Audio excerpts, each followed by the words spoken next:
A very good evening and welcome to a brand new edition of News First Weekend, coming to you live from our Newsfirst studios in Colombo. I'm Arundhati Mudanayaka. Mere months after the ball tampering scandal involving senior Australian cricketers, the cricket world has been shocked once again by an Al Jazeera investigation which revealed alleged pitch fixing. The investigation has implicated two Sri Lankans. Tonight on Primetime News, we delve deeper into the issue. Before that, let's take a look at the headline-making stories this evening. Cricket world shocked once again by match-fixing allegations. Former cricketer Pramodya Wickramasinghe seeks presidential intervention in match-fixing scandal. All schools in the Gampaha education zone close tomorrow. Huruluvavu in the clutches of sand racketeers. We are not afraid of Gotabaya, JVP leader Anurokumara. Gammadda provides drinking water to 103 families in Vaunia.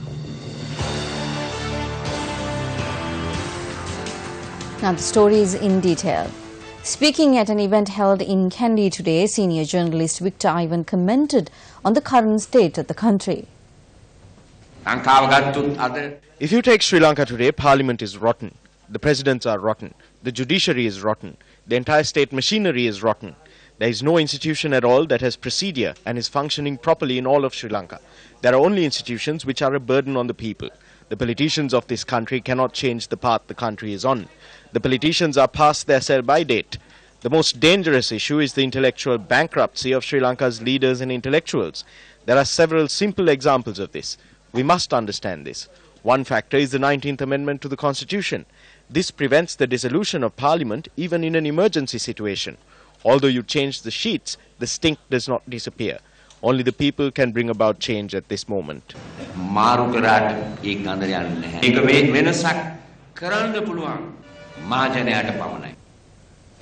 new Sambuddha Mandiriya built at the Madivela Ketumati Vihara was declared open today under the auspices of former Defence Secretary Gotabaya Rajapaksa.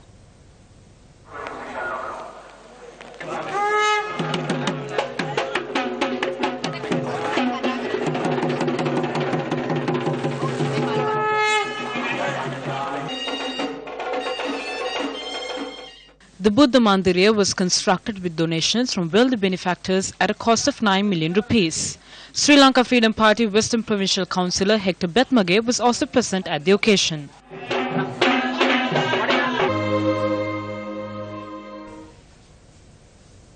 Following an event held in Dehiwala, journalists questioned Field Marshal Minister Sarath Fonseca on former Defence Secretary Gotabaya Rajapaksa being touted as a candidate for the presidency.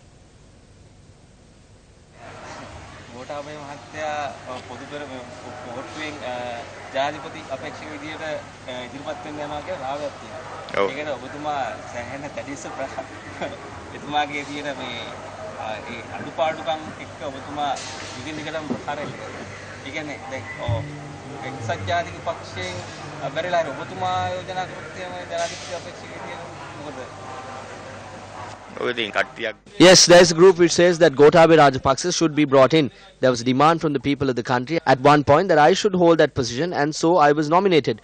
If there is such a proposal on the part of the people, as politicians, we will face it. I'm not attacking Gotabaya Rajapaksa personally. In politics, we must say what we know. If we know about someone's character, their values and their behavior, then it is our duty to inform the people. An intellectual forum organized to raise awareness on the proposed 20th Amendment to the Constitution was held in Gampaha yesterday. Speaking at the event, JVP leader Anurokumara Dissanayake responded to accusations regarding the reasons for presenting this amendment. I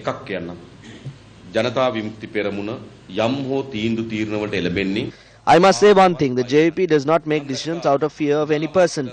I saw the finance minister saying he too is afraid. We are not afraid, because it is Gotabaya that is being brought in. I heard someone say that the JVP is presenting this amendment as a strategy to prevent Gotabaya from coming in. That is irrelevant to us. We should be afraid if Gotabaya is trying to introduce socialism. He is only contesting the presidential election because Mahinda cannot. If Mahinda was able to, they would not bring him in. You know this. So what will happen through the 20th Amendment? The presidential system will be abolished and leadership will go to the Prime Minister. However, Mahinda can become Prime Minister. What will happen then? Gotabaya will lose his opportunity. This is a family problem and nothing else. At the same time, those who have rallied around Gotabaya know that his political future will be decided on retaining the executive presidency. This is the story. ඉදිරි දේශපාලන අනාගතය තහවුරු කරන්න නම් විධායකයෙ තියෙන්න ඕන. ඕක තමයි කතාව. Dishanayaka also commented on the actions of those who have held the position of executive president. Cabinet මණ්ඩලය තව දුරටත් මේ විධායක බලය හමුවේ. Faced with this executive power, the cabinet is no longer a body with any kind of life. Cabinet has been reduced to an extremely subservient position. I was in the cabinet for 14 months. Chandrika Kumaratunga was usually 1.5 hours late for cabinet meetings. She had a dog called Lassie. 5 minutes before she entered the cabinet meeting, Lassie would enter. Then everyone knew that she was nearby. You should see the way cabinet ministers treated this dog. They petted her, checked her teeth, fed her cake. One of the ministers had filed for divorce from his wife. Incidentally, the wife of another minister had come with a divorce case to the same lawyer that he went to. They both went to the same lawyer. There was a connection and then they were married. This angered the then President Mahinda Rajapaksa. He told the ex-wife to file a case in the Kadwela court. When the case was filed at the Kadwela court, the list of all his property was presented in court. The Bribery Commission launched an investigation into the property. When that case came up, the minister and the then president went to the commission and they said, "This is the only person who is there to shout for us, so withdraw the case." He was the one who got the case filed and he was the one who got it withdrawn. There was a mayor in Kandy called Kesara Senanayaka. He is the mayor now too. A report was filed saying that Kesara Senanayaka has used money from the municipal council to attend a conference in Hong Kong. A criminal investigation was launched and it was proven that he did not go to Hong Kong but that he had taken a trip to Singapore with his wife, and Kesara Senanayaka crossed over from the UNP to Mahinda's side. Now he is with the UNP again and contested from the UNP this time too. What did Mahinda Rajapaksa do? This person was put in the dock and was being transported to prison in the prison bus when a presidential pardon was granted. What happened? There was no fear of the CID and the court's power. The judiciary was made powerless. Similarly, the bus Nayaka Nilamaya, the Saman Devale, who was convicted of raping a woman, never served even a day in prison. He was released soon after the verdict was handed down. ඒ වගේම තමයි සමන් දේවාලේ bus නායකයෙක් කාන්තාවක් දූෂණය කිරීමේ වරදට හිරගෙදර නියමුණා. එක දවසක් හිරියට ගියේ නැහැ. නඩු තීන්දුව ලැබෙනකොටම නිදහස් දුන්නා. A letter addressed recently by the President of the Sri Lanka Medical Council to President Maithripala Sirisena indicates that there is no permanent solution as yet to the issue of the private medical college Saitam. News First made inquiries.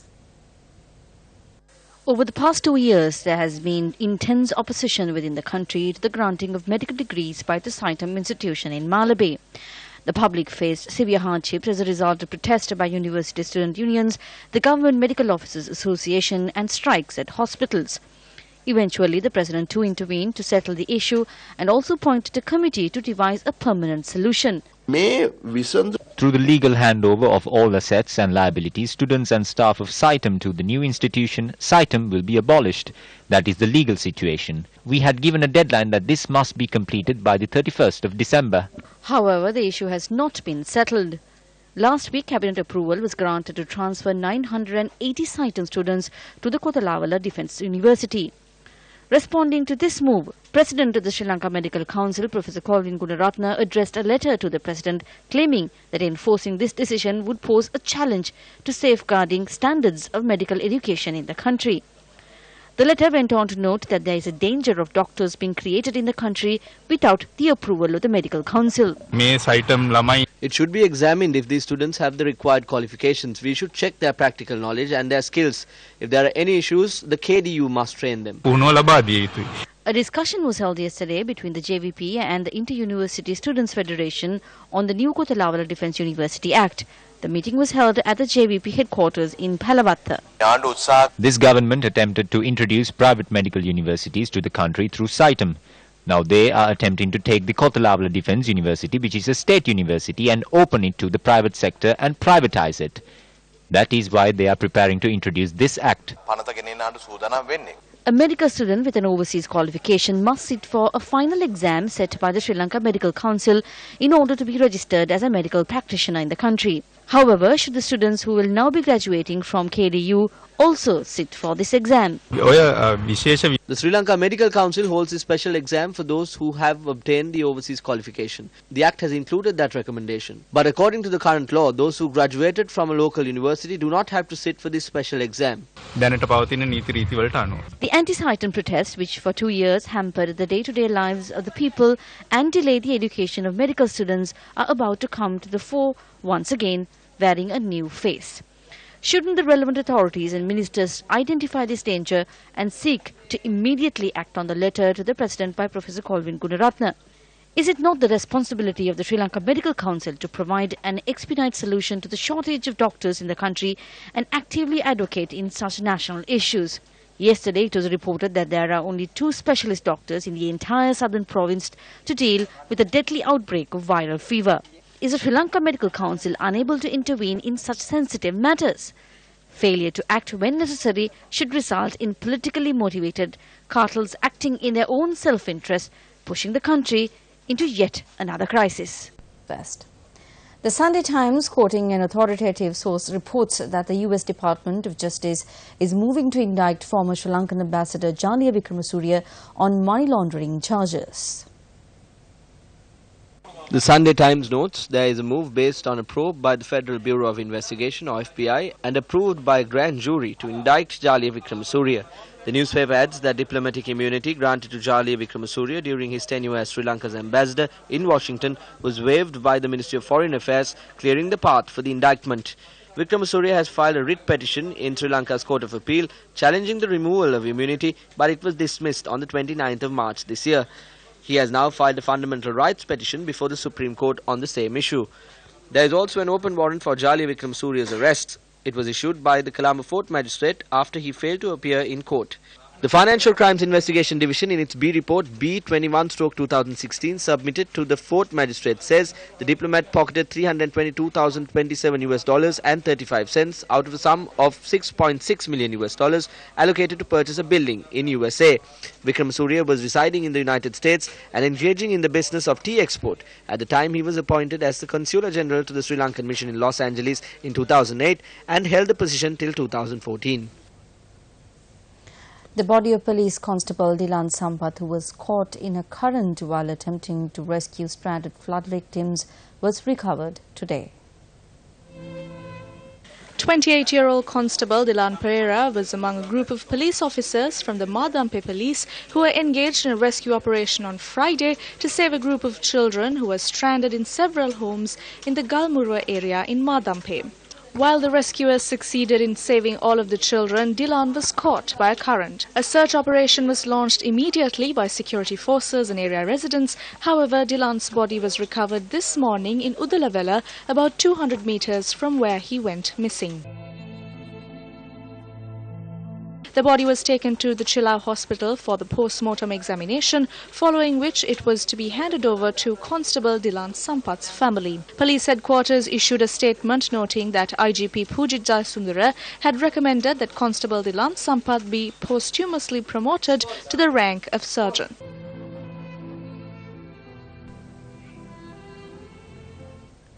Meanwhile, the Irrigation Department says the water levels of all major rivers which were threatening floods have begun to recede. Our reporters in the Gampaha district noted that intermittent showers are still being experienced in parts of the district. As a result of the water level of the Attanagalu Oya has not receded, causing a number of roads leading to the Gampaha town and low-lying areas to be inundated.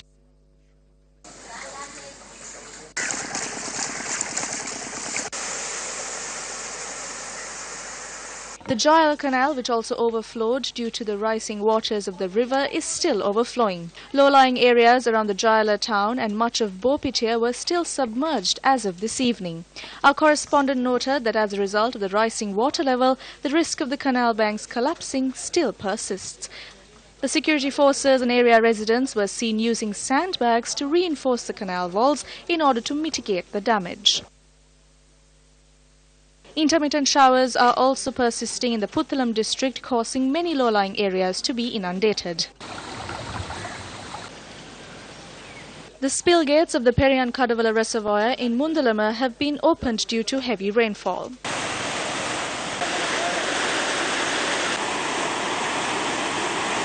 The Eluvan-Kulama bridge on the Puttalam-Mena road is also underwater.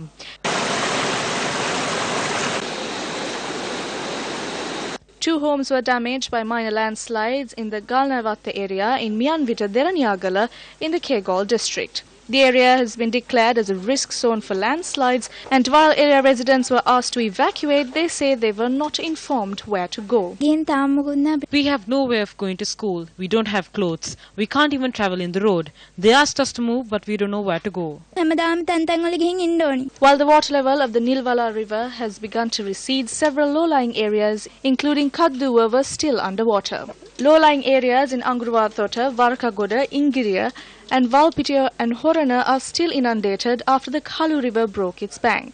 Over 20 homes in Halbarava, Thalahena in Malambe are also inundated. Several low-lying areas around Biagama were still submerged as of this evening. At 4 p.m. today, the National Building Research Organisation issued a code red landslide warning for landslide-prone areas in the Ratnapura, Kegol, Nuarelia, Kaluthara and Gaul districts. The NBRO noted that these areas had received over 150 millimeters of rainfall within the past 24 hours and that if rains continue, residents must evacuate to safe locations. Now, despite some respite from the incessant heavy showers, the Met Department is forecasting more rain for the southwest of the island. The Disaster Management Centre says the number of people killed in weather-related incidents has now climbed to 23. The DMC added that 19,519 families in 20 districts continue to be housed at 339 temporary shelters. කිසිම දේශපාලන අඩවියකින් ඇවිල්ලා මෙවැනි උපකාරයක් කරලා නැහැ.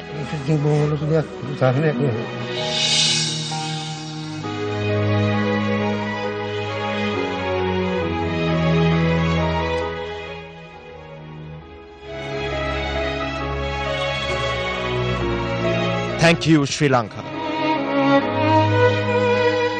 Power of unity, the force of kindness can overcome any adversity.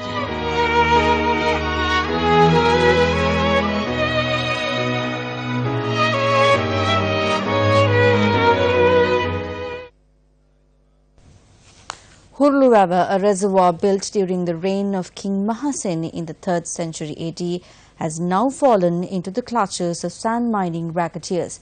This is a Newsfirst expose.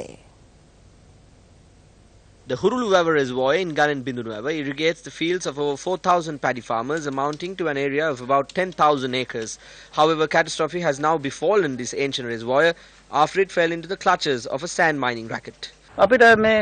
We must cultivate the fields, but whenever it rains even a little, the reservoir fills up because of the sand deposits on the bed. Throughout the day yesterday, they were loading up sand in 3 tractors. There were 2 more excavating for sand today. The hills will erode and the rocks will collapse into the reservoir. This will be a major disaster. A major catastrophe is already underway. We need to save the reservoir before disaster strikes. Politicians, bureaucrats, professionals and trade unions all have a platform from which to express their views and influence the direction of the country. But what about the people of Sri Lanka? It is with this purpose in mind that News First introduced the People's Mic, a platform from which the people can share their views on the development of the country. The People's Mic. It was raining the past few weeks. Some say it was a blessing in disguise, but no one has looked into ways of taking this water into the dry zones rather than letting it flow into the sea. There are many anikats and wavas that do not receive water. You can see that there is a lack of intervention from the government to look into these issues. The system they are following will not leave anything for our future generations.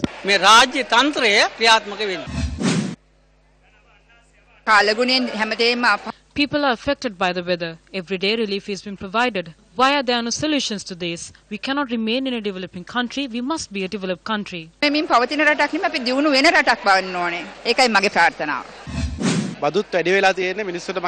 taxes are high, the vegetable prices have gone up, the people find it hard to live.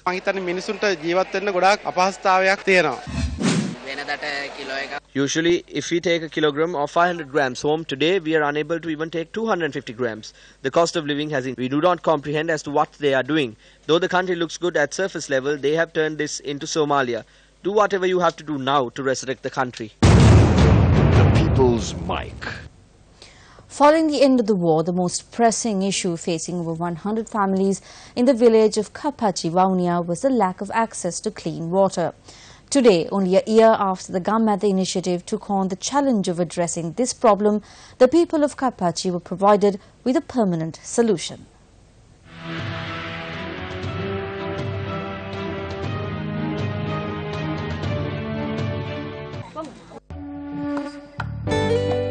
The tap was opened today on this drinking water project in Kapachi, Vaunia, which is supported financially by Chairman of Navaloka Polysax Upali Dharmadasa and with technical expertise from the Sri Lanka Navy. A majority of those living in Kapachi rely on work as hired labourers for their livelihoods. The village lacked even the most basic infrastructure, and villagers were forced to travel 6 kilometres to fetch water with high salinity, making it unfit to drink. For the people, light up a spark from within your heart. You are my brother, no matter the color, 'cause love will find a way.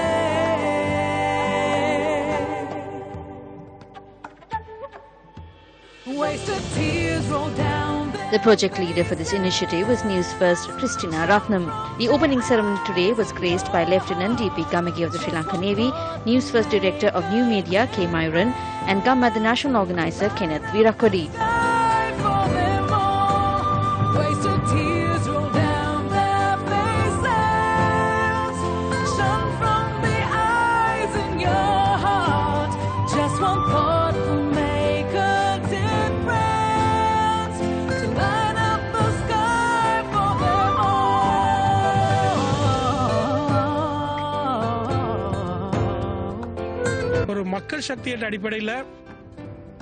The biggest happiness that we experienced was that the children in this area are being protected from the kidney disease. Our true victory is the smile of these children. Mr. Dharmadasa assisted us in this endeavour. Through Gammatha, we get the opportunity to help people from the north to the south and vice versa without any prejudice. Is there any better concord and harmony than this?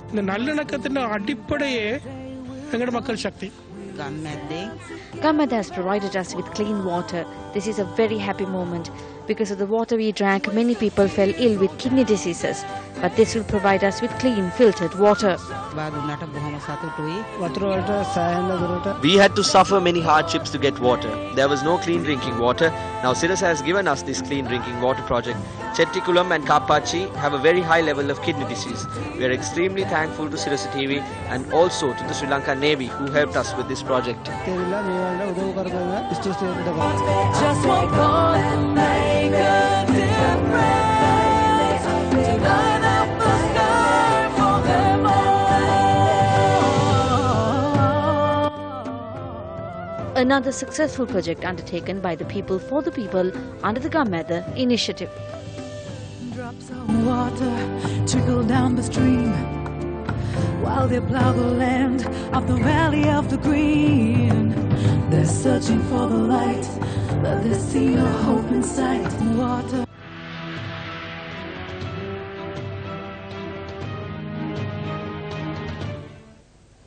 The Derana Film Awards 2018 was held with much pomp and pageantry at the Nelumpokuna Theatre yesterday. The popular movie Dharmayudhya won the awards for Best Actor and Best Actress at the awards ceremony. The awards ceremony judged 23 movies that were in cinemas in 2017. The Film Awards comprised of 20 jury awards and 7 People's Awards. The award for the Best Movie was won by 28. Prasanna Jayakuri won the award for Best Direction as well as the Best Screenplay for the movie 28.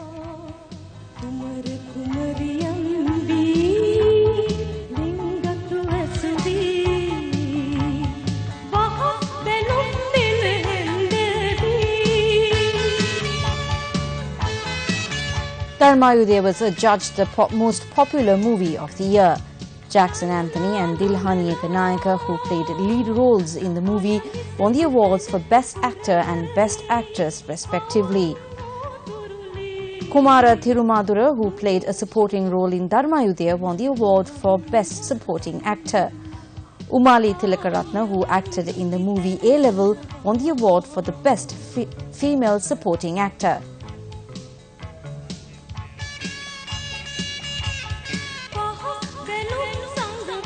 She was also adjudged the most popular upcoming actress of the year. Hema Ranasinghe received the award for the most popular actor of the year, while Ureni Noshika won the award for the most popular actress of the year. Maldi Fonseca was presented with a Lifetime Achievement Award.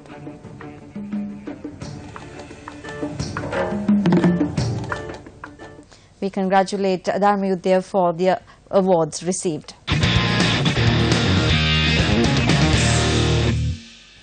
Moving on to sports news now. The cricket world was shocked to its core today by an Al Jazeera investigation which brought to light allegations of pitch fixing involving 2 Sri Lankans. Al Jazeera's investigative unit. The sting carried out by Al Jazeera's investigations unit brought to light alleged pitch fixing, where curators prepared pitches to favour bookmakers. According to the investigation, the bets in question were made on the second test of Australia's tour of Sri Lanka in 2016 and India's tour of Sri Lanka last year. Both tests were played at the iconic Galle International Cricket Stadium. The investigation clearly shows Robin Morris, a former professional cricketer, engaging the services of Tharanga Indika, assistant manager of the Galle International Stadium, and first-class cricketer Tharindu Mendes to prepare pitches as required. Today, Al Jazeera also released video which allegedly shows 2 former Sri Lanka cricketers, Jeewantha Kulatunga and Dilhara Lokuhettige, in a meeting on match fixing. Al Jazeera also released a video online today showing Robin Morris and former Pakistan cricketer Hassan Raza involved in match fixing. Issuing a statement yesterday, Sri Lanka Cricket said it will extend its fullest cooperation to the International Cricket Council to investigate the latest allegations levelled via media reports over match fixing. SLC noted that Ashley De Silva, CEO of Sri Lanka Cricket, is in contact with the CEO of the International Cricket Council, David Richardson, and the ICC Anti-Corruption Unit on the matter. I think that this is what we have been highlighting continuously. Several names have also been mentioned. In truth, I must say that there is a match-fixing network involved in this. What we are seeing here are the ends of this network, but we must uncover who the main players in this are. We must expose the godfather of this network. Only then can we put a stop to this. As far as I know, the groundsmen cannot prepare the pitch the way they want. When a pitch is prepared at a certain ground for an international match, the cricket board is also involved. So if match fixing has taken place, we must uncover the root of this network. I say that the involvement of His Excellency the President is necessary. That is what we have maintained constantly. Without attempting to protect the various people, the President must appoint a commission on match fixing and uncover the whole truth of this matter, or we could decline further. In order to safeguard cricket, I ask that all those involved in match fixing be exposed and punished. Meanwhile, in a letter addressed to the Secretary of Sri Lanka Cricket today, Sports Minister Faisal Mustafa said he was saddened and dismayed to witness the report on alleged pitch fixing. The Minister asked the Secretary of SLC to promptly take steps to lodge complaints against the persons who have been allegedly involved in pitch fixing in order to initiate criminal prosecutions against them.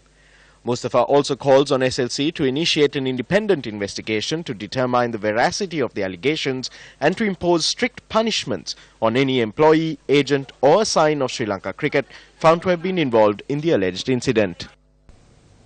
Meanwhile, issuing another statement this evening, Sri Lanka Cricket noted that consequent to instructions from the Sports Minister, SLC has decided to complain to the Criminal Investigations Department against the persons who have been allegedly involved in pitch fixing. Furthermore, at an emergency meeting of the SLC Executive Committee this evening, a decision was made to suspend with immediate effect those involved in the alleged incident. SLC has also appointed a 3-member committee consisting of Mohan De Silva, Yakamado Roshan Bianwila and Channavi Rakkuri tasked with submitting a report within 3 days, making recommendations on the existing protocols applying to the management and staff of every venue and implement safeguards to prevent the recurrence of such incidents.